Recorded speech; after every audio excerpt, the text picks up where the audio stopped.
this lecture, we're going to just talk about kind of the basics of E-stim for pain control. And so in particular, I'm going to describe ways in which E-stim is used to modulate pain, and just talk about the general parameters and the settings and the types of currents that we're going to be dealing with E-stim for pain control. In a separate lecture, we'll talk about how we think that this really works. We'll touch on a little bit as we go along in this lecture. All right, so we have three basic treatment methods when using E-stim for pain control. The first is subsensory, second is sensory, and the third is motor level stim. The first being subsensory stimulation, you'll see that on your machines called microcurrent. And so if we look at our diagram of sensory, motor, and then the N, we'll call that noxious level. We're going to talk about that here in just a little bit. But where we're talking about is the area before you hit the sensory nerve right here. Okay, so anywhere along in here, in this area right here.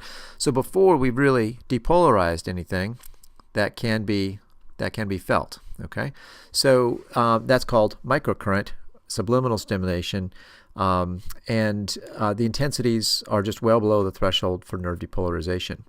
The bottom line in the red letters at the bottom of the slide here, known efficacy. Study after study has failed to show any effect greater than placebo, but you will run into people that use it consistently and claim that there's an effect, but no one's been able to show that in any kind of controlled study. Okay, so most common then would be sensory level TENS, and this is what you would call conventional or high rate TENS. And we talked the other day just about the word TENS, and that it's a bad term because we typically, it's the generally accepted term for pain, E-stim for pain relief, but it just means transcutaneous electrical nerve stimulation, and that's what we do with everything, whether we're stimulating muscle or contracting muscle, we're stimulating the nerve, we're going through the skin, so that's also transcutaneous, right? So that's why the terminology is bad.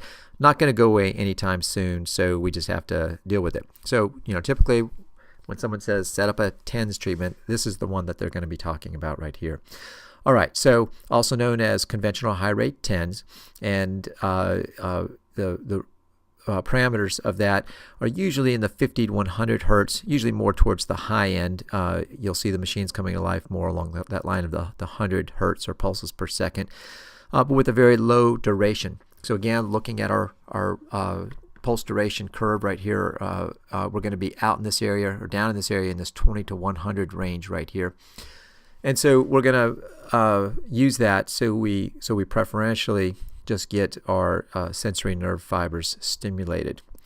Kind of the short version then of how this is supposed to work is, as it says here on the slide, a direct block of transmission. So basically, putting the nerve on a busy signal. We're putting some stimulus into those large diameter nerve fibers, and we're kind of tying up the transmission of those the painful responses that are traveling up those same nerve pathways. And so since we're just putting this on a busy signal, once we take it off, we don't have any more pain relief. So it has a quick onset. That's what we hope, is that it's when we put it on, we basically put it on busy signal there. And but the problem is as soon as you turn it off, typically the pain relief is going to end.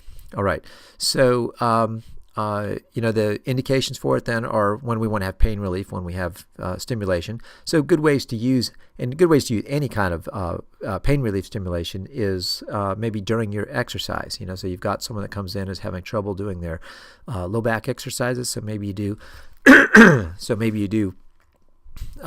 this treatment while they're exercising. So they're able to go through normal ranges of motion and exercise while you're working with them. Okay, so the general parameters as listed there, usually at that high rate, like I said, usually towards the higher end of that, in the 100 hertz or so pulses per second for the frequency.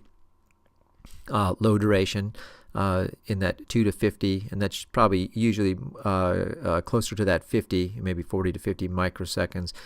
And then a lower intensity, and this is, we're just going to set this based on the patient tolerance, and you're just going to take it up to where you get a tolerated tingling. So you turn it up, do you feel that, do you feel that, and then take it up to where they have a very more or less pleasant tingling sensation. All right, so that's setting up high rate or conventional TENS. All right, the first of the E-stim for pain currents that we're going to talk about is what would be called sensory level TENS. A lot of different names for this, from conventional TENS to high rate TENS. But typically we're using the machines that you buy, the little TENS boxes that you buy, typically have an asymmetric biphasic current in them. But it can be just any type of current that you can set the settings, like we're going to see here below. And the settings more or less apply to interferential as well. And as we start to look at this, and then we'll talk later about interferential in particular, but you'll see that it's kind of similar. So we're going to look for that low pulse duration, like we saw on the pulse duration curves. We're going to be down in the range that we want to preferentially get our sensory nerve fibers. And you'll see most of these boxes are in the 50 to 80 microsecond range, but basically less than 100 microsecond. Frequency is going to be towards what would be called the high rate range, is in that 100 to 150 hertz or pulses per second. Just remember those two words are interchangeable. And we're going to turn that up to a tolerated tingling. And just, you're going to ask your patients, do you feel this, and then take it up to a comfortable level of stimulation. There's no ramp, because really we're ramping this as we turn it up. So you're slowly turning it up, and then it's just going to run continuously. The treatment time is can be worn as needed, so it can be worn continuously, worn for 24 hours. It can be turned on and off, basically, as your patient needs it. And then electrode placement, just extremely variable here. And so you can usually start with, over and around the painful area, but you can also use any related area. So you can look at a trigger point map, a acupuncture map. You can find trigger points and work on trigger points. You can work dermatomally and place them at a distance, even away from the painful area, just over the dermatomal map.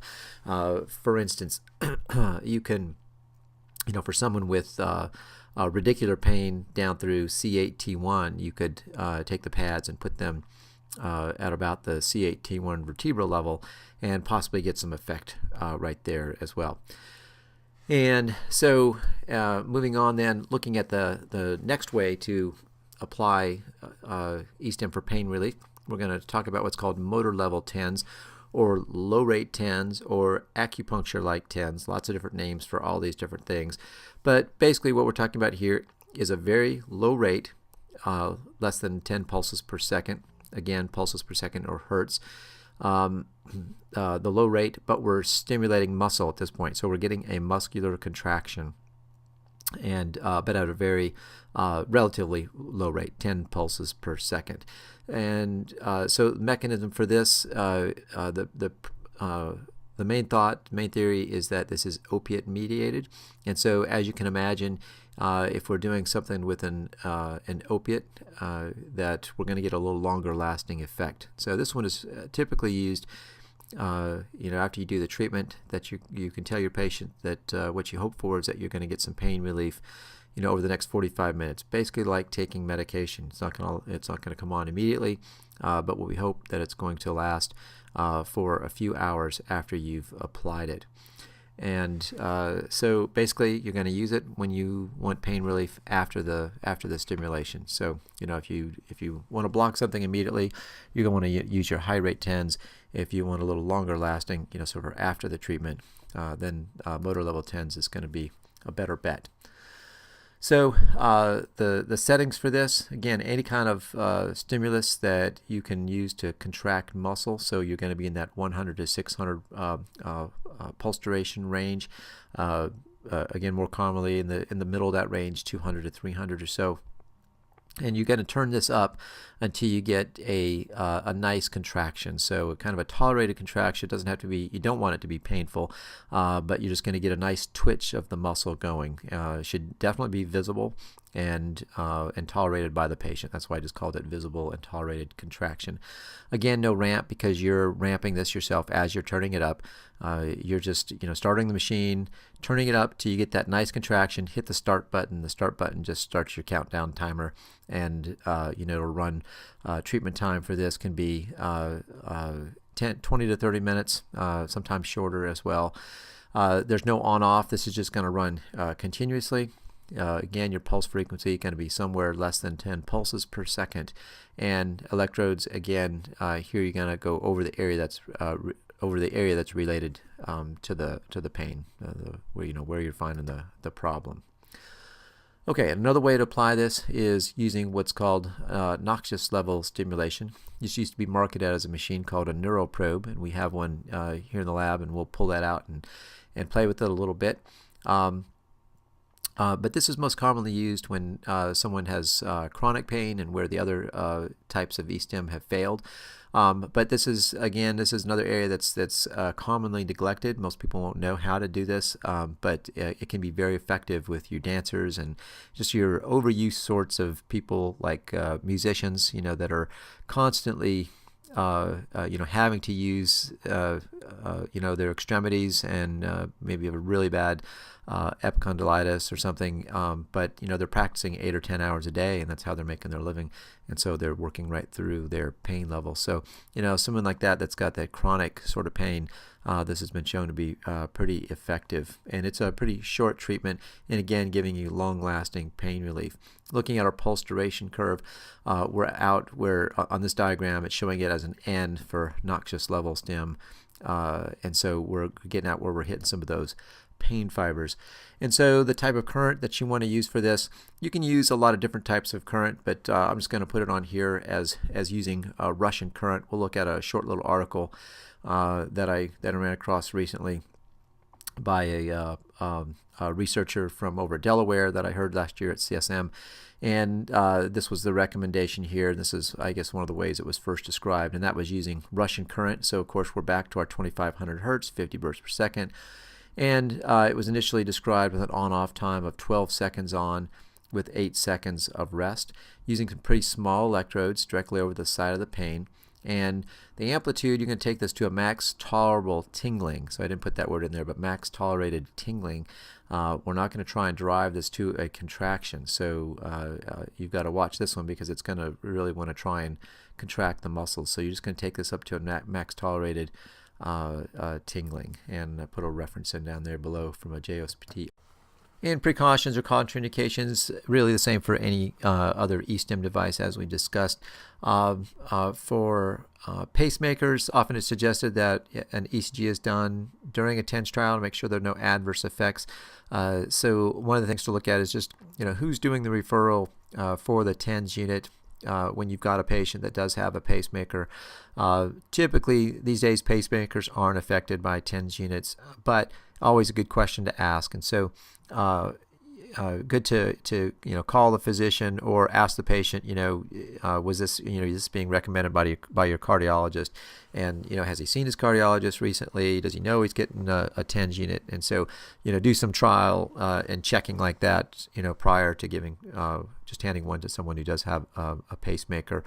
Okay, the FDA suggests that E-stim shouldn't be used over the abdomen of pregnant women, but you'll see a lot of recommendations for people using TENS units during labor and with no complications noted. All right, so and again, the most common complication with these kind of units, skin irritation due to electrodes. All right, so you just have to watch, and current intensities, they can cause burns, but as well just someone having a reaction to the stickiness in the pads too. So some people can have problems with the pads.